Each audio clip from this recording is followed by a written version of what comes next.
Welcome to Fort Worth 148's podcast, where we meet to discuss Masonic topics and strive to build value in the brotherhood. The opinions and statements of the participants do not represent any positions or stance of any Grand Lodge or Lodge and are solely the viewpoints of the participants.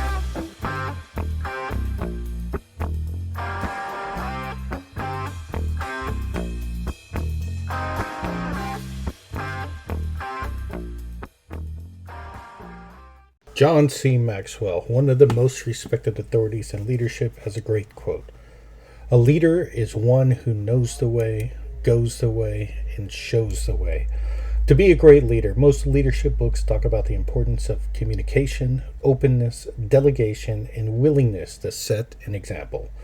There are many great tools available to help with the planning of your year in the East.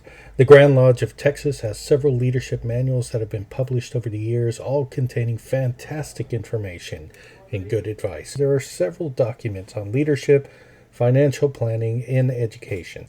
These can apply not only to York Rite bodies, but also to Worshipful Masters that are leading a Blue Lodge for the first time. I would encourage you all to go online and look at these resources. These documents will cover the day-to-day operations and planning of your year as a Masonic leader. However, I would like to start our conversation today by discussing the unique challenges we face as leaders in a volunteer organization. The difference between being a boss and a presiding officer. Not many people think of it this way, but almost all human relationships can be boiled down to a kind of contract. I'll give you something, and in return you'll give me something. Work, friendships, romance. We may not admit it, but it's there, even if it is on a subconscious level. What we give or could get could be just about anything. Love, money, respect. It can be tangible or intangible. Sometimes it's just a reward of that good feeling we get when we do the right thing. This contract can be either a legal one, a social one, or a personal one. It can be verbal or nonverbal, but in the end, it is a contract. Quid pro quo. In the workplace, there are managers and employees. The contract in place there is very much a written one in the form of job responsibilities, employee handbooks, and annual reviews. It goes like this. I will give you money, and in return, you will do what I ask you to do. It's that simple. For those of us who have managed employees, we know that the results are mixed at best. It may be surprising, but money is not the best motivator. If I were to tell everybody in a room, I will give you each $10 to stack all of the tables and chairs in the dining room, the results would be varying levels of engagement, varying levels of meeting of expectations. Some will do exactly what I hope for and work hard and stack the tables and chairs neatly against the walls. Some will not work hard. This may or may not be intentional. For instance, they may not understand how I want it done. This can be corrected by training. Some may not have the ability, either due to physical limitations or other issues. This can be overcome by giving them an exception or accommodation. Sometimes it is intentional. Some will not work or give the bare minimum effort or intentionally misinterpret the instructions. To resolve these issues, we must try to figure out a way to motivate, incentivize, or discipline the employee. We can appeal to pride, apply training, place them on a performance improvement plan, or finally terminate them if we feel we have exhausted all other options or just don't want to deal with it. After all, Texas is a right-to-work state. But Masonry is not a job, though as leaders sometimes it may feel like it. And members are not employees. It is a volunteer organization. And as officers in a volunteer organization, we have a much harder challenge. As officers, we may have collars and fancier aprons that visibly tell people we are a leader, but we are missing one key ingredient that a boss has in the workplace, the motivation of money, which, as we previously mentioned, may not be the best motivator. In fact, when we consider that every Mason, companion, and Sir Knight is a dues-paying member of the organization we are leading, we are on the opposite end of the spectrum. We are, in fact, asking them to pay for the privilege of being members and accepting our leadership. So, in this case, what is the contract in play in this situation? And so here is how I interpret the contract between the presiding officer and the members of any Masonic body. The members' expectations are, I will pay you my dues and you will help me have a meaningful experience. That's it. When we look at it this way, the members hold all the power in the organization. It's not quite the same as the manager-employee relationship we have just discussed. It's more like the relationship between a customer and a service provider. Members participate and pay their dues because they are looking for something, and what that is will be different for each person. Some may want to learn and expect us to provide instruction and education. Some want to have a good ritualistic experience and anticipate that we will facilitate degrees that stir their emotions and leave them feeling transformed in some way. Some want to have an enjoyable social environment and have pleasant conversations and friendships with other men of like mind. Finally, let's be honest, some just want a title of their own. These members will look to us for mentorship and expect us to provide opportunities for growth and advancement in the Masonic fraternity. Whatever their motivation may be, it is our job as presiding officers to help them find what they are looking for and meet their expectations, and at the same time, motivate them to be active participants in providing those same experiences for the group as a whole. This brings us to our specific challenge as Masonic leaders. We are expected to provide a service while leading the very same members that we need to assist us in everything we do. Going back to our earlier example, instead of paying everyone $10 to stack tables and chairs, what we must do is ask everyone to please stack the tables and chairs after collecting a $10 fee from each person. Not only do we have to get the task done, but we must also make each person feel as if they got something meaningful out of the experience. If we fail in meeting their expectations, they could simply walk out the door, and there is little that we can do about it. To inspire others to participate and help us lead and grow our organization, we must become servant leaders. Robert Greenleaf is the author credited with coining the phrase servant leadership. And he has a great line from his 1970 essay, The Servant as Leader, where he talks about what sets servant leaders apart. The difference manifests itself in the care taken by the servant first to make sure that other people's highest priority needs are being served. The best test, and difficult to administer, is, do those served grow as persons? Do they, while being served, become healthier, wiser, freer, more autonomous, more likely themselves to become servants? This is our goal as presiding officers. We must meet the needs of our respective organizations, but do it in a way that helps our members feel as if they have grown in some way. We cannot do this alone. We need the help of our members.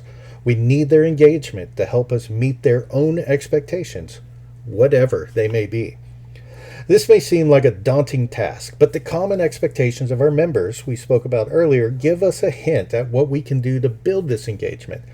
Those expectations were impactful ritual, Masonic education, creating social bonds, mentorship, and creating opportunities for your members within the organization. We will briefly touch upon each of these in turn and begin with that one that wasn't previously mentioned but is essential in achieving all of our goals, and that is effective communication. Effective communication is one of the most overlooked aspects of leadership. Simply put, the members must know what is happening well in advance. Not only should we take an active role in communicating the dates, times, and locations of our stated meetings, but we should keep members in the loop about upcoming degrees and practices, what other organizations are doing in our area, and state-level events. We all lead busy lives, but our calendars fill up quickly, so we need to communicate this information a week or more in advance for small events and months in advance for important events. Last-minute notices lead to frustration and poor attendance. Now, I'll tell you a little secret. This is not the secretary's job alone. Every officer, and especially the presiding officer, should help to get the word out. Announcements during stated meetings are not enough. As a group, we should be active on email, phone trees, social media, and text messages. The appropriate use of each of these may vary depending on our members and how they prefer to communicate. It can't hurt to begin your year by asking your members to update their contact information. However, I would strongly urge you to utilize at least 2 or 3 methods of communication to make sure that one of them gets noticed. One of the best resources to generate new ideas of effective communication is to get input from other presiding officers. Look for opportunities to get together and discuss what works in your lodge. Look to other groups such as chapters, councils, commanderies. Look at what Scottish Rite bodies are doing. Some of the tips I have learned from other presiding officers and hope to incorporate in my current endeavors include emails to recap highlights of stated meetings for members who are not present, sending a planned agenda to all officers before the meeting through email or text messaging, and sending written invitations to members who have not attended in some time. In our age of easily ignored emails and missed calls, a letter received in the mail sometimes has an impact that cuts through the noise of daily life. Moving on to creating impactful ritual, this will require active participation and buy-in from all our members. I want to be clear, there is no substitute for practice. A little practice is better than none at all, but regularly scheduled practices are best. It encourages attendance because everyone can plan around it. As a presiding officer, it also helps us to identify our future leaders. Most new members will show up to 1 or 2 practices right after receiving their degrees, but the ones that continue to return and take an active part should be the ones that we consider for our officers in the following year. Ritual should be memorized to the best of one's individual ability. A well-read part can be nice, but nothing beats the impact of a well-performed, memorized ritual. The most defining comment I have ever heard from a new member after a degree was how much it meant to them that our degree team took the time and effort to memorize a ritual and recite it with such feeling. Memorized ritual does not happen without dedication, time, and devotion, and this is what many candidates take away from their experience. If what we impart is important enough for us to take the time to learn it, it makes a strong case to the new brother that it is important enough to participate in. Moving on to Masonic education, this is something that I personally feel strongly about. Most of our organization can improve upon it. There is a philosophy and meaning to all our degrees that should be explored, but can be neglected in the business of our regularly stated meetings. Sadly, this is not just a new problem. Joel P. Lightfoot wrote about it in the 1930s when he said, "We labor diligently in conferring the formal degrees upon many, but I fear we are failing in our efforts to bring them to true Masonic light. In the absence of such light, the great mass of our membership learns nothing more than trite explanations of our symbols, and after listening to the presentation of a few moral precepts with which the profane are equally familiar, they naturally reach the conclusion that Masonry is only a social organization." We often hear the question asked of a brother, "When were you made a Mason?" This question conveys an erroneous idea of the whole process of real initiation.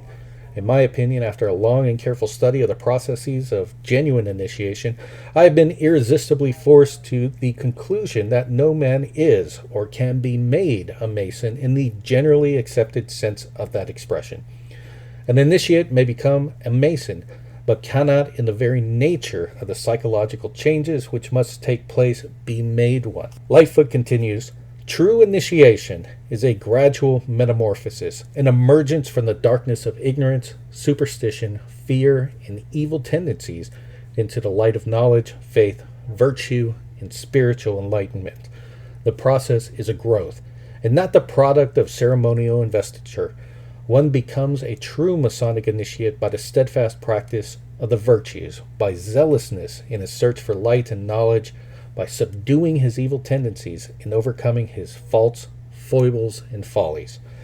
Such a transformation cannot be instantly accomplished by the ordinary processes of being conducted through the external forms of ritualistic ceremonies.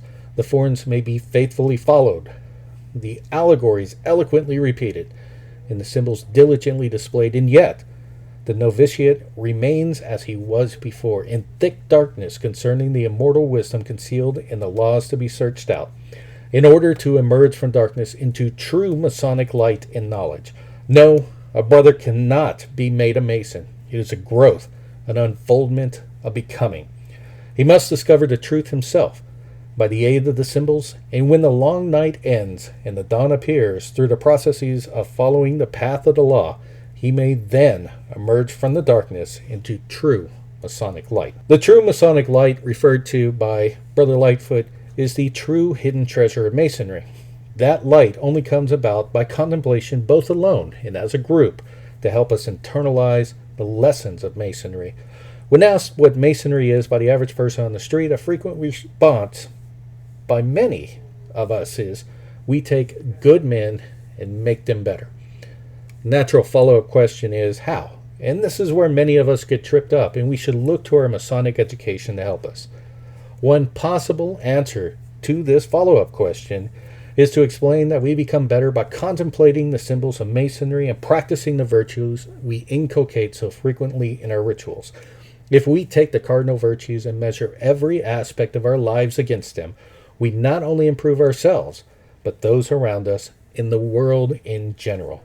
If each of us would weigh our actions by asking 4 questions, which are we practicing temperance? Are we acting with fortitude? Are we being prudent in our decisions? Are we being just? If we ask ourselves those 4 questions, how much better would we be toward how we treat each other and ourselves? That is what Masonry teaches us, and this is where Masonic education becomes important. Albert Pike wrote, "Imagine not that you will become indeed a Mason by learning what is commonly called the work, or even by becoming familiar with our traditions. Masonry has a history, a literature, a philosophy. Its allegories and traditions will teach you much, but much is to be sought elsewhere." Remember when we spoke earlier that we have a different contract as Masonic leaders? We are asked to lead in return for providing growth. We must try to facilitate that growth and help our members find a way to connect with their Masonic teachings. I have heard of some brethren who have formed Masonic book clubs where they choose a book and discuss it as a group. Others engage in contemplative practices where they take time to quietly contemplate a symbol or phrase from the ritual and discuss it in a roundtable format. Some invite lecturers to talk about their experiences. Masonic history are another relevant topic. I've heard of groups signing up together for an established educational program, such as the Scottish Rite's Master Craftsman program, Bob Davis's programs on capitular and cryptic development, or the York Rite Sovereign College's Adept of the Temple. How we try to provide personal growth within our group is up to each of us based on our abilities and inclinations, but we should keep in mind what is important to our members. I cannot stress this enough. Each group will have a different expectation of how that growth will occur, and each person within that group will also be different. Our level of success will vary, but the only way to truly fail is not to try at all. On creating social bonds within our organization, while we do not want to relegate ourselves to being purely a social club, social interactions do have a place in Masonry. They offer an opportunity to build engagement, reinforce connections, and make Masonry fun. There are many possible ways that we can do this. Consider organizing a quarterly dinner and inviting wives and family. Set a night aside to honor past presiding officers. Sponsor a community service event. Arrange a teamwork retreat.